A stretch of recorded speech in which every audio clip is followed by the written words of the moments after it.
साथियों, आप सभी के इस प्लेटफॉर्म पर स्वागत है। यहाँ पर हम लोग उत्तराखंड पीसीएस के लिए टेस्ट देखेंगे और यह जो हम लोग टेस्ट देखेंगे यह घटना चक्र के द्वारा जो पूर्व के उत्तराखंड पीसीएस के जो भी परीक्षाएं हुई हैं, चाहे वो प्री की परीक्षा हो चाहे मेंस की परीक्षा, उनको लेकर के सॉल्व पेपर जो है निकाला गया है। तो ये जो पुस्तक निकाली गई है इसमें जो भी अभी तक परीक्षाएं हुई हैं उत्तराखंड की, मतलब पीसीएस स्तर की, उनका सॉल्व निकाला गया है पूरे व्याख्या के साथ। तो उसी में से एक पेपर को यहाँ पर, जो कि 2016 वाला पेपर है, उसका जो जीएस वाला पोर्शन 150 प्रश्नों का, उसको यहाँ पर हम लोग देखेंगे। तो चलिए प्रारंभ करते हैं। इसमें पहला प्रश्न है कि जेम्स एंड्रयू रैमजे भारत के किस गवर्नर जनरल का वास्तविक नाम था? तो ये आपका लॉर्ड डलहौजी का नाम था। लॉर्ड डलहौजी जो है 1848 में जो है ये गवर्नर जनरल के रूप में भारत आता है और 1848 से 1856 तक ये भारत का गवर्नर जनरल रहता है। इसे अर्ल ऑफ डलहौजी भी कहा जाता है। आगे चलते हैं। 1857 के विद्रोह के समय भारत का गवर्नर जनरल कौन था? लॉर्ड कैनिंग था। लॉर्ड कैनिंग था 1856 से 62 ईस्वी तक। और लॉर्ड कैनिंग जो है भारत में कंपनी द्वारा नियुक्त अंतिम गवर्नर जनरल तथा ब्रिटिश सम्राट के अधीन नियुक्त भारत का पहला वायसराय था। अगला है हिंदुस्तान सोशलिस्ट रिपब्लिकन एसोसिएशन की स्थापना कब होती है? 1928 में हुई थी। तो सितंबर 1928 में चंद्रशेखर आजाद के नेतृत्व में दिल्ली के फिरोज शाह कोटला मैदान में हिंदुस्तान सोशलिस्ट रिपब्लिकन एसोसिएशन की स्थापना हुई थी। आगे चलते हैं अगले प्रश्न पर। निम्नलिखित में से कौन काकोरी कांड से संबंधित नहीं था? तो इसमें सूर्यसेन जो है ये काकोरी कांड से संबंधित नहीं थे, जबकि अन्य रामप्रसाद बिस्मिल, राजेंद्र लाहिड़ी और अशफाक उल्लाह खां ये इससे संबंधित थे। निम्न में से कौन उत्तराखंड की प्राचीन प्रजाति नहीं है? तो यक्ष, नाग, किन्नर ये सभी हैं, परंतु खासी जो प्रजाति है या जनजाति ये आपके उत्तराखंड में नहीं मिलती है। खासी जनजाति भारत के मेघालय, असम तथा बांग्लादेश से कुछ क्षेत्रों में निवास करती है। ज़्यादातर खासी एवं जयंतिया पहाड़ियों में रहने वाली मात्र सत्तात्मक जनजाति है। इसका विस्तार उत्तराखंड ही है। खुड़बुड़ा का युद्ध कब होता है? खुड़बुड़ा का युद्ध जो है 1804 में हुआ था। तो गोरखाओं ने 1790 ईस्वी में कुमाऊं पर अधिकार कर लिया तथा जनवरी 1804 ईस्वी में प्रद्युम्न शाह एवं गोरखा के बीच देहरादून में प्रसिद्ध खुड़बुड़ा का युद्ध होता है और इस युद्ध में गढ़वाल नरेश प्रद्युम्न शाह के देहरादून के खुड़बुड़ा नामक स्थान पर वीरगति को प्राप्त हुए थे। आगे चलते हैं। 1946 में पर्वतीय क्षेत्र के लिए अलग प्रशासनिक भाग बनाने की मांग किसने की थी? तो ये मांग की थी बद्रीदत्त पांडे। ये एक भारत के स्वतंत्रता सेनानी थे और ये बाद में जो है तत्कालीन संयुक्त प्रांत जो कि वर्तमान में उत्तराखंड है, इसमें अल्मोड़ा से स्वतंत्र भारत में सांसद चुने गए। आगे चलते हैं अगले प्रश्न की तरफ। अगला प्रश्न है सुगोली की संधि कब होती है? तो सुगोली की संधि जो है आपका 1815 में होती है। देखिए, आंग्ल नेपाल युद्ध 1814 से 16 के बंद में होता है और ये कब होता है? लॉर्ड हेस्टिंग के गवर्नर जनरल काल में। और लॉर्ड हेस्टिंग गवर्नर जनरल कब से कब तक रहता है? 1813 से 23 तक रहता है। तो ये जो आंग्ल नेपाल युद्ध होता है ये समाप्त कैसे होता है? सुगोली की संधि के माध्यम से समाप्त किया जाता है 1815 में। आगे चलते हैं। चमौली के रैणी गांव में किसके नेतृत्व में वन कटाई के विरोध में आंदोलन चलाएगा? तो ये जो आंदोलन है गौरा देवी के नेतृत्व में चलता है। परमार वंश का संस्थापक कौन था? तो इन चारों में से कोई नहीं था। देखिए, परमार की स्थापना 10वीं शताब्दी ईस्वी के प्रथम चरण में उपेंद्र अथवा कृष्णराज नामक व्यक्ति ने की थी, परंतु उत्तराखंड ने जो है इसमें कनकपाल को सही उत्तर माना था। आगे चलते हैं। निम्नलिखित में से कौन प्राचीन वलित पर्वत नहीं है? तो देखिए, इसमें आपका जो एंडीज पर्वत है ये प्राचीन वलित पर्वत नहीं है, बल्कि ये युवा या नवीन वलित पर्वत है। तो नवीन वलित पर्वत में आपके एंडीज है, रॉकी है, ऑल्पस, हिमालय है, जबकि यूराल, अरावली, अपलेशियन ये जो है आपके प्राचीन वलित पर्वत हैं, ओल्ड फोल्डेड माउंटेन्स हैं। आगे चलते हैं। निम्नलिखित में से कौन सा एक मूल स्थल रूप है? तो ज्वालामुखी शंकु जो है ये मूल स्थल रूप है। आगे चलते हैं अगले प्रश्न पे। सर्वाधिक तटीय अपरदन होता है? देखिए, इन सभी से तटीय अपरदन होता है, लहरों से, ज्वार भाटा से, धाराओं, सुनामी लहरों से, परंतु सर्वाधिक किससे होता है? लहरों से। वायुमंडल की सबसे निचली परत कौन सी है? तो क्षोभ मंडल, जिसे ट्रोपोस्फियर कहते हैं। पृथ्वी की भूमध्य रेखीय परिधि लगभग कितनी है? एग्जैक्ट तो है 40,090.28 किलोमीटर, परंतु नियर अबाउट में 40,000 किलोमीटर लिया जाएगा। तो बी ऑप्शन सही हो जाएगा। निम्न महासागरीय धाराओं में से कौन सी प्रशांत महासागर से संबंधित नहीं? कनारी जो है, कनारी ठंडी महासागरीय धारा जो उत्तरी अटलांटिक महासागर से संबंधित, जबकि क्यूरोशियो, कैलिफोर्निया, हम्बोल्ट ये आपके प्रशांत महासागर की धाराएं हैं। आगे चलते हैं। शाफ्टा दक्षिण एशियाई वरीयता व्यापार समझौता का गठन किस वर्ष होता है? तो 1993 में हुआ था। तो देखिए 11 अप्रैल 1993 को सार्क राष्ट्रों ने ढाका में सार्क देशों के आपसी व्यापार में सीमा शुल्क को कम करने के लिए South Asian preferential trading agreement SAPTA पर हस्ताक्षर किए। साफ्टा के बाद साफ्टा आता है जो 1 जनवरी 2006 से अस्तित्व में है। निम्न में से कौन सा एक समय की प्राकृतिक इकाई नहीं है? तो मानक समय जो है प्राकृतिक इकाई नहीं है। बादल परिणाम है किसका? तो संघनन के परिणाम होते हैं।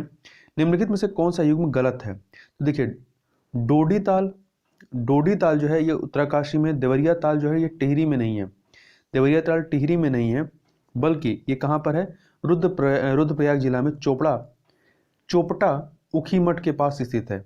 रुद्रप्रयाग जिला में चोपटा उखीमठ के पास स्थित है।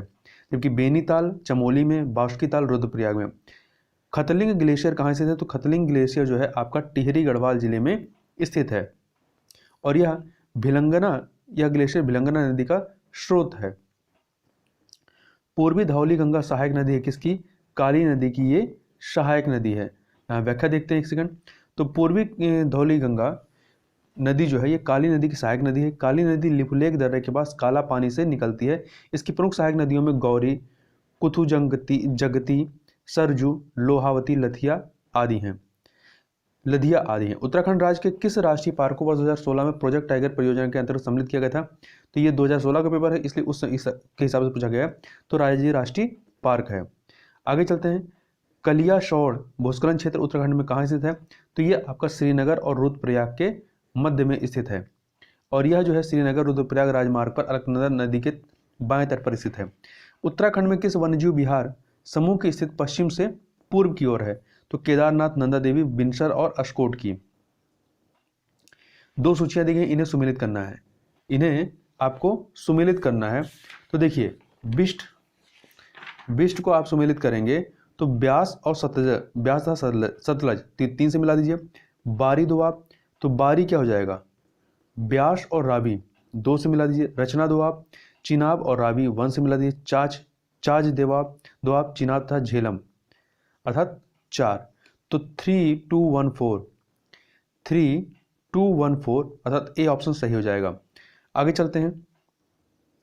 निम्नलिखित में से भारत में कौन जैव विविधता का एक संवेदनशील या हॉट स्पॉट माना जाता है? तो पश्चिमी घाट। कुल 4 हैं भारत में, पूर्वी हिमालय, इंडो वर्मा, शुंडालैंड तथा पश्चिमी घाट। कोपेन के जलवायु वर्गीकरण के अनुसार निम्न में से कौन सा उत्तरी बंगाल सहित उत्तर पूर्वी भारत का उपयुक्त वर्णन है? तो यह है आपका शुष्क सर्दी सहित आर्द्र उपोष्ण जलवायु CWG। देखिए कोपेन ने 5 प्रमुख जलवायु समूह निर्धारित किए हैं, जिनमें से 4 तापमान पर और 1 वर्षण पर आधारित है। फिर से 2 सूचियां सुमेलित करना है।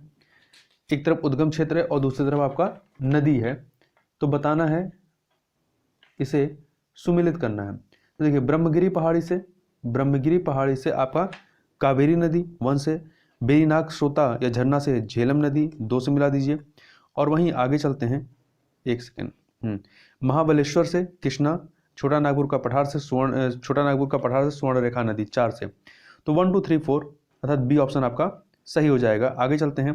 प्रायद्वीपीय भारत में सबसे लंबी नदी कौन सी है? तो गोदावरी जो है सबसे लंबी, जो कि महाराष्ट्र के त्र्यंबक पहाड़ी से निकलती है। आगे चलते हैं। भारत में सर्वाधिक सिंचाई विस्तार प्रतिशत वाला राज्य कौन सा है परसेंटेज में? तो पंजाब है आपका, उस समय भी था और वर्तमान में भी है। भारतीय उपग्रह श्रृंखला जो दूरसंचार तंत्र के लिए उपयोग में लाई जा रही है वो कौन सी है? इनसेट है। कौन सी है? इनसेट है, अर्थात इंडियन नेशनल सैटेलाइट सिस्टम। आगे चलते हैं। दक्षिण गंगोत्री क्या है? तो ये अंटार्कटिक में भारतीय शोध केंद्र है। ठीक है, आगे चलते हैं। तमिलनाडु का समुद्र तट क्या कहलाता है? कोरोमंडल। मालाबार तट कौन सा है? जो केरल वाला तट है, केरल का समुद्र तट, उसे मालाबार तट कहते हैं। आगे चलते हैं। कौन सा राज्य समूह भांगड़ा नांगल परियोजना से जल प्राप्त करता है? तो ये करता है आपका हरियाणा, पंजाब और राजस्थान। और ये जो भांगड़ा नांगल परियोजना है ये आपका किस पे है? सतलज नदी पर है। भारत के संविधान के किस अनुच्छेद के अनुसार राज्य के राज्यपाल के द्वारा मुख्यमंत्री को नियुक्त किया जाता है? 164 के तहत, 164 एक के तहत। उत्तराखंड में लोकसभा के कितने सदस्य निर्वाचित होते हैं? कुल 5 होते हैं, कुल 5 होते हैं, जिसमें से 4 सामान्य और 1 अनुसूचित जाति के लिए आरक्षित है। उत्तराखंड की विधानसभा 2016 में विधानसभा में मनोनीत सदस्य कितने हैं? तो ये 2016 का पूछ रहा है, तो उस समय 1 थे। कुल देखिए उत्तराखंड विधानसभा में निर्वाचित सदस्यों की संख्या कितनी थी? 70 रही है, और इसको एक मिला के 71 हो जाती है। और वर्तमान में जो है मनोनीत सदस्य की व्यवस्था जो है वो समाप्त कर दी गई है, और वर्तमान में फिर से विधानसभा में निर्वाचित सदस्यों की संख्या कितनी हो गई है? 70 हो गई है। लाल बहादुर शास्त्री राष्ट्रीय प्रशासकीय अकादमी स्थित है कहाँ पर? मसूरी में स्थित है। उत्तराखंड लोक सेवा आयोग के प्रथम अध्यक्ष कौन थे? तो ये थे आपके श्री NP नवानी, जबकि यहाँ सब AP नवानी लिखा है, तो इसलिए थोड़ा सा गलत है। प्रथम थे अध्यक्ष NP नवानी। इनका कार्यकाल 15 मई 2001 से 14 अगस्त 2001 तक था। और वर्तमान में मेजर जनरल रिटायर्ड हैं आनंद सिंह रावत, ये 2 जनवरी 2018 से उत्तराखंड लोक सेवा आयोग के अध्यक्ष हैं। आगे चलते हैं। भारतीय संघवाद में विविधताओं में एकता को प्रोन्नत करने हेतु निम्नलिखित में से किन संस्थानों को आवश्यक माना गया है? अंतर्राज्य परिषद एवं राष्ट्रीय विकास परिषद, वित्त आयोग एवं क्षेत्रीय परिषद, एकल न्यायिक व्यवस्था एवं अखिल भारतीय सभाएं, इन सभी को। तो डी ऑप्शन आपका सही हो जाएगा। आगे चलते हैं अगले क्वेश्चन की तरफ। संविधान के किस अनुच्छेद के अनुसार जम्मू कश्मीर राज्य को एक विशेष दर्जा प्राप्त है? तो अनुच्छेद 370 से अगस्त 2019 में समाप्त कर दिया गया। अब ये आपका जम्मू कश्मीर में लागू नहीं है। आगे चलते हैं क्वेश्चन नंबर 44 पे।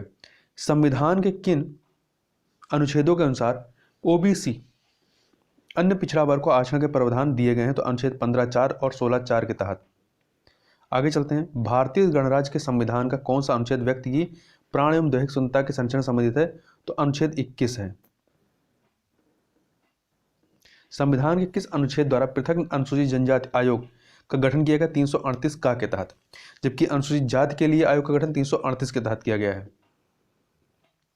संयुक्त राष्ट्र संघ के प्रजातंत्रीकरण की मांग का संबंध मुख्यतः किससे है? तो यह है सुरक्षा परिषद से। किससे है? सुरक्षा परिषद से है। भारत में सार्क सम्मेलन सर्वप्रथम किस वर्ष आयोजित किया गया? 1986 में। देखिए सार्क सम्मेलन का सर्वप्रथम जो सम्मेलन होता है वो 16 से 17 नवंबर 1986 के मध्य आयोजित किया गया था। ये भारत में किया गया था, ठीक है, ये भारत में होता है। जबकि सार्क का प्रथम सम्मेलन वर्ष 1985 में बांग्लादेश की राजधानी ढाका में हुआ था। आगे चलते हैं। वर्ष 1997 में विश्व पर्यावरण सम्मेलन आयोजित किया गया था। विश्व पर्यावरण सम्मेलन आयोजित किया गया था, कहाँ पे किया गया था? क्योटो में किया गया था। और ये जो क्योटो प्रोटोकॉल है 16 जनवरी 2005 से प्रभावी है। ठीक। भारत के परमाणु सिद्धांत में सम्मिलित क्या है? पहल न करना, एक तरफा प्रतिबंध, न्यूनतम विश्वसनीय कारण निवारण, उपयुक्त सभी हैं। सन 2001 में ब्रिक्स शब्द को किसने गढ़ा था? तो जिम ओ नील ने। किसने? जिम ओ नील ने गढ़ा था। आगे चलते हैं। तो देखिए जो जिम ओ नील थे ये गोल्डमैन सेस के अर्थशास्त्री थे। ठीक है। आगे चलते हैं। किसके शासनकाल में भारत में उदारीकरण के प्रथम चरण को आरंभ किया गया? PB नरसिम्हा राव के समय में। वर्ष 2016 में निम्न से किसको राष्ट्रीय दल की मान्यता दी गई? तो TMC को 2016 में दी गई थी। वर्तमान में कुल कितने हैं? 8 राष्ट्रीय दल हैं। कौन कौन से हैं? Akhil Bharatiya Trinamool Congress, Bahujan Samaj party, Bharatiya Janata party, communist party of India, communist party of India मार्क्सवादी, भारतीय राष्ट्रीय कांग्रेस, नेशनल पीपुल्स पार्टी तथा राष्ट्रवादी कांग्रेस पार्टी। अगला है निम्नलिखित में से किस विद्वान ने स्वतंत्रता के प्रारंभिक वर्षों की भारत की दलीय व्यवस्था का एक दलीय प्रभुत्व वाली व्यवस्था के रूप में वर्णन किया है? तो रजनी कोठारी ने। आगे चलते हैं। निम्नलिखित में से कौन भारत में राजनीतिक दलों को मान्यता प्रदान करता है? तो कौन करता है? भारत का निर्वाचन आयोग करता है। आगे चलते हैं। निम्नलिखित में से किस समिति या आयोग ने न्याय पंचायतों के गठन की सिफारिश की थी? तो अशोक मेहता समिति ने न्याय पंचायतों के गठन की सिफारिश की थी। इनके द्वारा जो है त्रिस्तरीय की जगह पे द्विस्तरीय प्रणाली की संस्तुति इन्होंने की थी। और 1977 में 1977 में पंचायती राज व्यवस्था पर सुझाव देने के लिए अशोक मेहता समिति गठित की गई थी। पंचायत राज व्यवस्था का निम्न से किसमें उल्लेख है? तो इसका राज्य सूची में उल्लेख है। आगे चलते हैं अगले प्रश्न की तरफ। अगला प्रश्न है, एक सेकंड, निम्नलिखित कार्यों में से कौन सा कार्य स्थानीय स्वशासन से संबंधित नहीं है? तो देखिए, लोक व्यवस्था का अनुरक्षण ये आपका स्थानीय स्वशासन से संबंधित नहीं है, ये राज्य सरकार से संबंधित है। जबकि अन्य जन स्वास्थ्य, स्वच्छता का प्रबंधन, जन उपयोगी सेवाएं, ये सभी स्थानीय स्वशासन के अंतर्गत आते हैं। निम्नलिखित अनुच्छेदों में से कौन सा अनुच्छेद पंचायतों में अनुसूचित जातियों में अनुसूचित जनजातियों के लिए सीटों का आरक्षण प्रदान करता है? तो ये करता है 243 डी। कौन सा करता है? 243 डी करता है। सेवा के अधिकार की अवधारणा प्रारंभ होती है कहाँ से? तो ये आपका प्रारंभ होता है ग्रेट ब्रिटेन से। कहाँ से? ग्रेट ब्रिटेन से। आगे चलते हैं अगले प्रश्न की तरफ। उत्तराखंड राज्य के वर्ष 2016-17 के बजट में निम्नलिखित मदों में से किसमें अधिक धनराशि आवंटित की गई? तो 2016 में जो है स्कूली शिक्षा में की गई थी, परंतु जो 2021-22 के बजट में सर्वाधिक व्यय वित्त, कर, नियोजन, सचिवालय तथा अन्य सेवाओं के लिए 2,581.53 करोड़ रुपए तथा शिक्षा, खेल एवं युवा कल्याण तथा संस्कृति के लिए 9,450.77 करोड़ रुपए निर्धारित किया गया है। उत्तराखंड राज्य की सबसे बड़ी जल विद्युत परियोजना कौन सी है? तो टिहरी बांध परियोजना है और यह भारत का सबसे ऊंचा बांध है। उत्तराखंड का हरेला पर्व संबंधित किससे? पौधारोपण से संबंधित है। आगे चलते हैं। निम्नलिखित में से उत्तराखंड का कौन सा एयरपोर्ट सर्वाधिक संचालन में है? जौली ग्रांट। तो उत्तराखंड का सर्वाधिक संचालनगत एयरपोर्ट है जौली ग्रांट, जो कि देहरादून में स्थित है। आगे चलते हैं।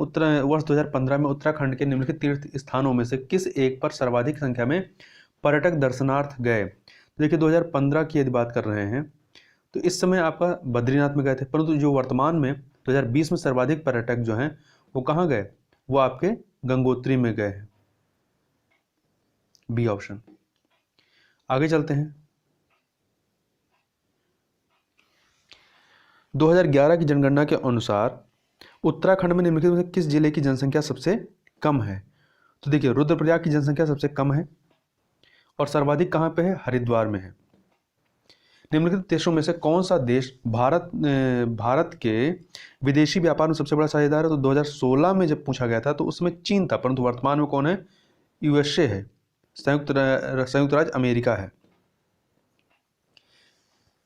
और तीसरे पे कौन है? दूसरे पे चीन है, तीसरे पे संयुक्त अरब अमीरात है। राष्ट्रीय कृषि बीमा योजना भारत में किस वर्ष प्रारंभ होती है? तो ये 1999 से 2000 के बीच में प्रारंभ होती है। केंद्रीय कृषि मंत्रालय द्वारा अप्रैल 1985 से प्रारंभ व्यापक सफल बीमा योजना की जगह पर रबी मौसम 1999 से 2000 के मध्य में राष्ट्रीय कृषि बीमा योजना प्रारंभ की गई थी। आगे चलते हैं। 2011 की जनगणना के अनुसार भारत में निम्नलिखित राज्यों में से किस राज्य में न्यूनतम लिंग अनुपात है? तो किसमें है? न्यूनतम आपका हरियाणा में है और अधिकतम किसमें है? केरल में है। आगे चलते हैं। भारत में राष्ट्रीय आय गणना की समस्याओं में से एक क्या है? गैर मौद्रिकृत उपभोग है। भारत में कृषि के लिए पुनर्वित्त प्रदान करने वाला सर्वोच्च बैंक कौन सा है? नाबार्ड है। 14वें वित्त आयोग के अनुसार शुद्ध केंद्रीय कर आय में राज्यों को आवंटित होने वाले मात्रा का परसेंटेज कितना है? 42%, जबकि 15वें में कितना कर दिया गया है? 41% कर दिया गया है। आगे चलते हैं। भारत में कौन सा क्षेत्र सबसे अधिक प्रत्यक्ष विदेशी निवेश FDI इक्विटी प्रवाह को आकर्षित करता है? तो आपका सेवा क्षेत्र करता है। कौन सा करता है? सेवा क्षेत्र करता है, सर्विस सेक्टर। निम्नलिखित में से वर्तमान में भारतीय रिजर्व बैंक के गवर्नर कौन है? तो जब 2016 में प्रश्न पूछा गया था उसमें उर्जित पटेल थे, परंतु वर्तमान में कौन है? शक्तिकांत दास जी हैं। आगे चलते हैं। मानव विकास सूचकांक निम्नलिखित में किसका संयुक्त सूचकांक है? तो जीवन प्रत्याशा, शैक्षणिक उपलब्धि एवं प्रति व्यक्ति आय का। तो सी ऑप्शन आपका सही हो जाएगा। आगे चलते हैं। भारत में सीमांत जोत का आकार कितना होता है? 1 हेक्टेयर से कम होता है। ब्रिक संघ किस वर्ष ब्रिक्स में परिवर्तित होता है? तो 2010 में होता है। वाणिज्यिक सेवाओं के निर्यात में भारत का विश्व में 2014 में क्या स्थान है? वाणिज्यिक सेवाओं में निर्यात में भारत का विश्व में वर्ष 2014 में क्या स्थान है? तो 8वां है। और वर्तमान में जो वर्ल्ड ट्रेडिंग 2019 में जारी आंकड़ों के अनुसार वर्ष 2019 में भी वाणिज्यिक सेवाओं में निर्यात में भारत के साथ 8वां ही है। OPEC organisation of the petroleum exporting countries का निम्नलिखित में किस पर विशेष बल है? तो ये पेट्रोलियम उत्पादन और पेट्रोलियम कीमतों पर नियंत्रण, इन दोनों पर है। तो सी ऑप्शन आपका सही हो जाएगा। इसकी स्थापना, ओपेक की स्थापना कब हुई थी? वर्ष 1960 में हुई थी। वैश्वीकरण से सम्मिलित नहीं है, तो वैश्वीकरण से आपका सार्वजनिक क्षेत्र के इक्विटी का विनिवेश ये संबंधित नहीं है। आगे चलते हैं 81 नंबर क्वेश्चन। विश्व बैंक के कितने सदस्य हैं? तो विश्व बैंक के वर्तमान में 189 हैं। ठीक है, 189 है, तो ए ऑप्शन सही हो जाएगा। निम्नलिखित में से कौन एक वैश्विक स्पर्धात्मक सूचकांक रिपोर्ट प्रकाशित करता है? निम्नलिखित में कौन एक वैश्विक स्पर्धात्मक सूचकांक रिपोर्ट प्रकाशित करता है? तो कौन करता है? विश्व आर्थिक फोरम, वर्ल्ड इकोनॉमिक फोरम करता है।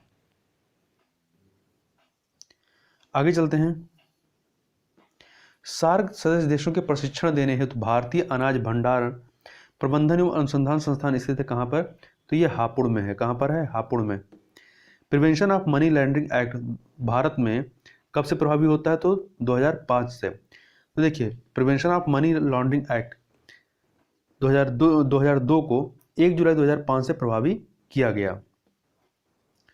ट्रिम्स का पूरा नाम क्या है? तो ट्रिम्स का पूरा नाम ट्रेड रिलेटेड इन्वेस्टमेंट मैसेंजर्स है, मेजर्स है। ठीक है, measures, trade related investment measures है।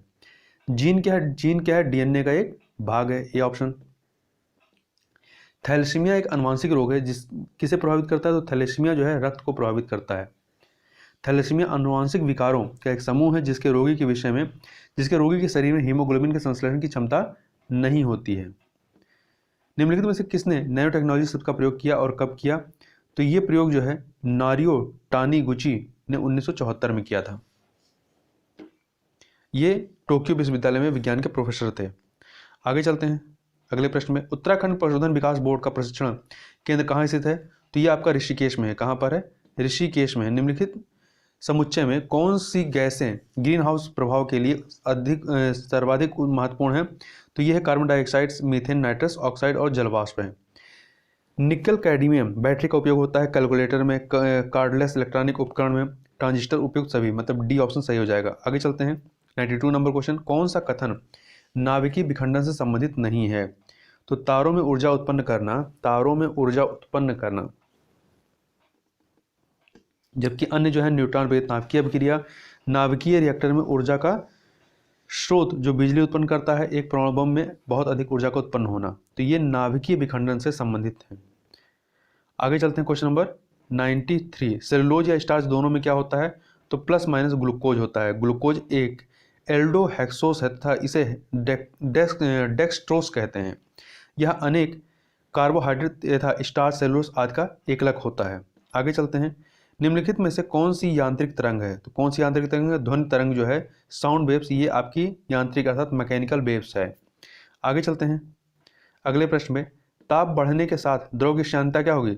घटती है। इसी वजह से जून माह में सीरा जनवरी माह की तुलना में कम श्यान होता है। 1 नैनोमीटर बराबर होता है 10⁻⁹ मीटर।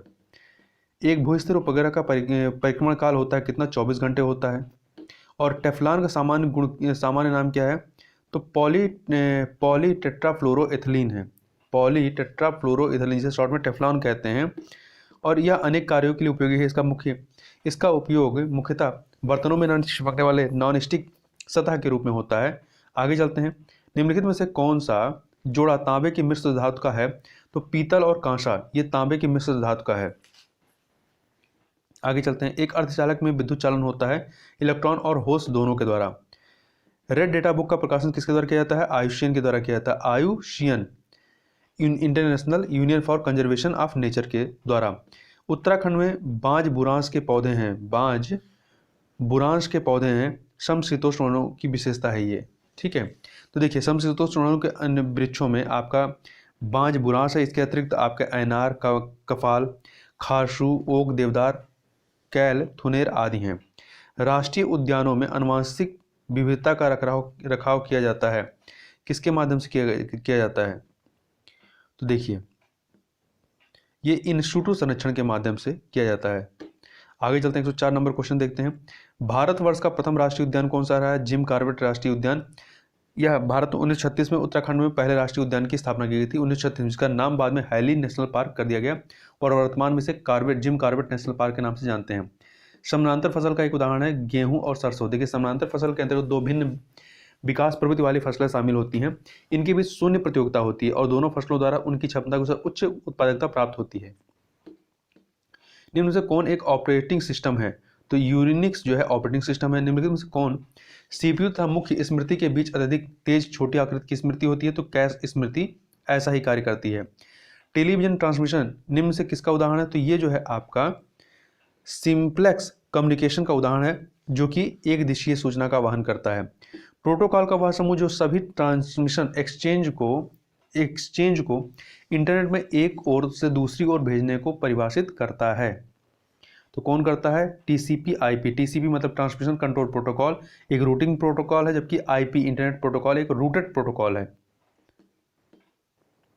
निम्न से कौन सी सर्विस लेयर क्लाउड कंप्यूटिंग में अलग से उपलब्ध नहीं होती है? तो हार्डवेयर एज ए सर्विस उपलब्ध नहीं होती है। आगे चलते हैं। टिहरी रियासत का भारतीय संघ में विलय कब होता है? टिहरी रियासत का तो 1 अगस्त 1949 को होता है। 1 अगस्त 1949 को होता है। महाभारत में कुणिंद नरेश किस नाम जाने जाते थे? तो ये द्विज श्रेष्ठ के नाम से जाने जाते थे। किसके नाम से? द्विज श्रेष्ठ के नाम से। उत्तर काशी का ऐतिहासिक नाम क्या था? उत्तर काशी का ऐतिहासिक नाम बाड़ाहाट था। क्या था? बाड़ाहाट था। किगरी बिगरी नीतिमाड़ा क्या है? ये आपके दर्रे हैं उत्तराखंड के। आगे चलते हैं।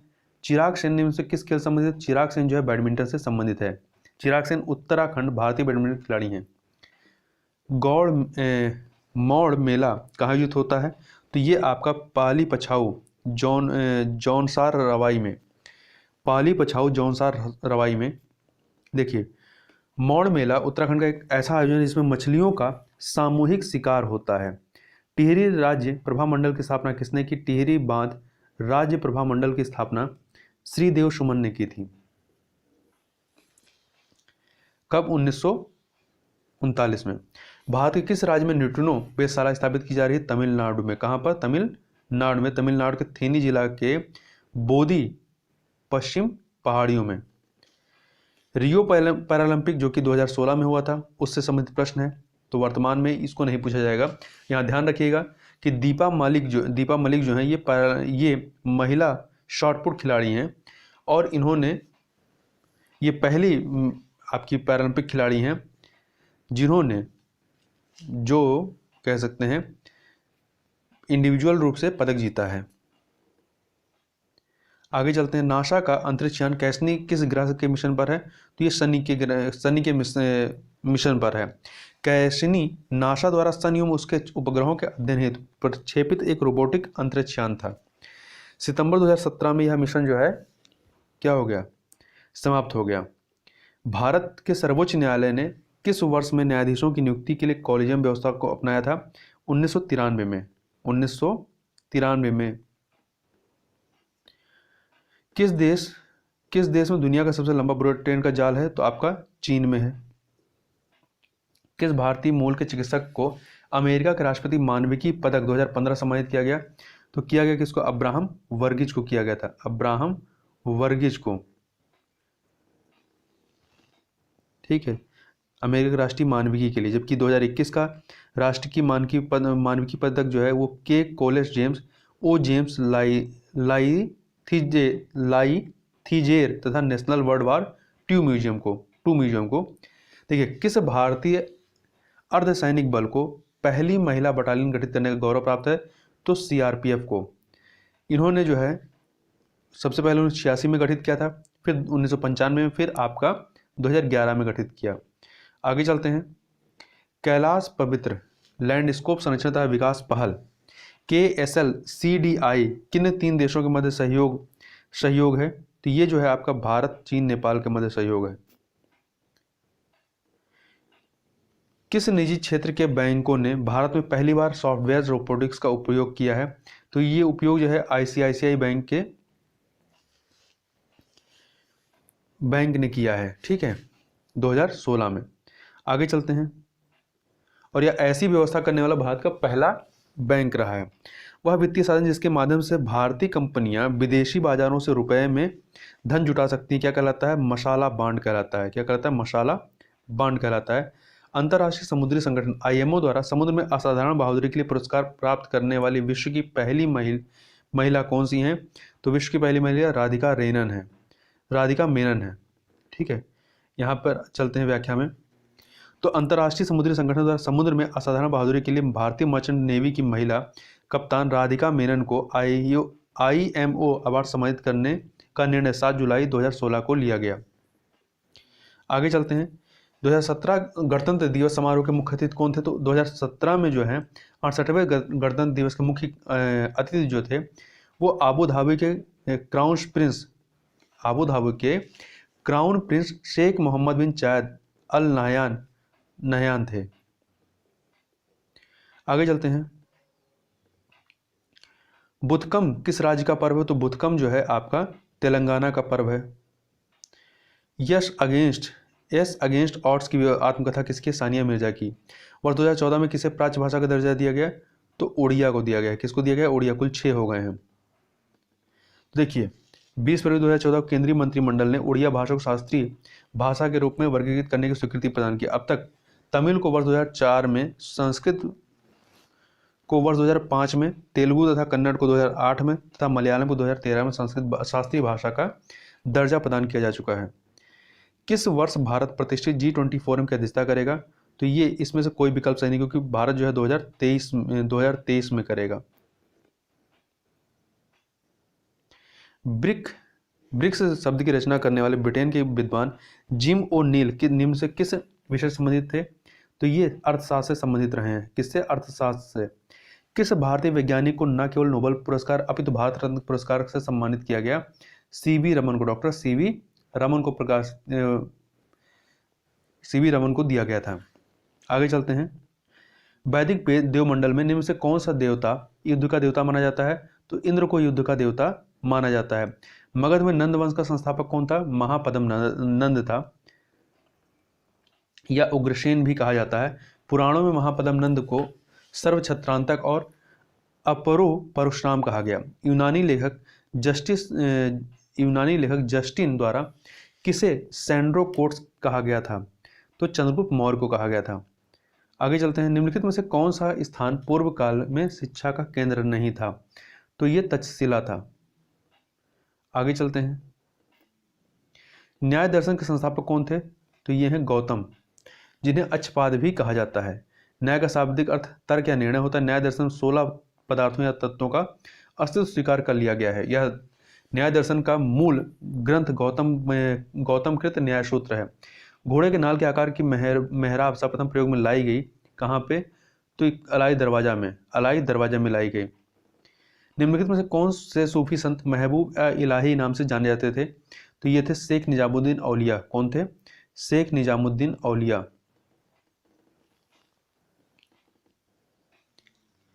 आगे चलते हैं। देखिए शेख निजामुद्दीन औलिया ने 7 से अधिक सुल्तानों का राज्य देखा था, जो एक के बाद एक सत्तासीन होते रहे, किंतु वे कभी भी किसी के दरबार में नहीं गए।